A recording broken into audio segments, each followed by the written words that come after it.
നവകേരള സദസ്സുമായി ബന്ധപ്പെട്ട യാത്രയ്ക്കിടെ മുൻ മുഖ്യമന്ത്രി പിണറായി വിജയന്റെ അംഗരക്ഷകർ യൂത്ത് കോൺഗ്രസ് പ്രവർത്തകരെ മർദ്ദിച്ചതുമായി ബന്ധപ്പെട്ട അന്വേഷണത്തിൽ നിർണായക വിവരങ്ങൾ SITക്ക് ലഭിച്ചു.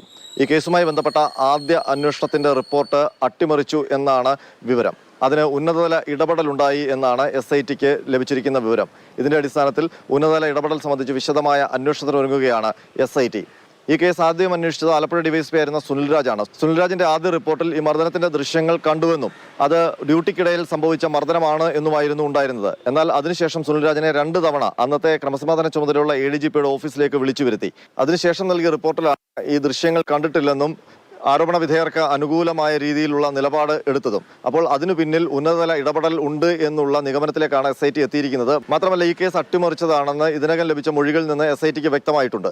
ഏതായാലും SIT ഇതുമായി ബന്ധപ്പെട്ട അന്വേഷണം ഉടൻ പൂർത്തിയാക്കി റിപ്പോർട്ട് സമർപ്പിക്കും. അതിനിടെ മുൻ മുഖ്യമന്ത്രി പിണറായി വിജയന്റെ അംഗരക്ഷകനായിരുന്ന സന്ദീപിനെ പോലീസിലേക്ക് തിരിച്ചയച്ചു. പിണറായി വിജയന്റെ സുരക്ഷ കുറച്ചതുമായി ബന്ധപ്പെട്ടാണ് സന്ദീപിനെ തിരിച്ചയച്ചത്. പിണറായി വിജയൻ മുഖ്യമന്ത്രിയായിരുന്നപ്പോൾ Z+ കാറ്റഗറി ആയിരുന്നു സുരക്ഷ. ഇപ്പോഴത് Y കാറ്റഗറി ആക്കിയിട്ടുണ്ട്. ഇതിന്റെ ഭാഗമായി സന്ദീപ് അടക്കമുള്ള അംഗരക്ഷകരെ പോലീസിലേക്ക് തിരിച്ചയച്ചു.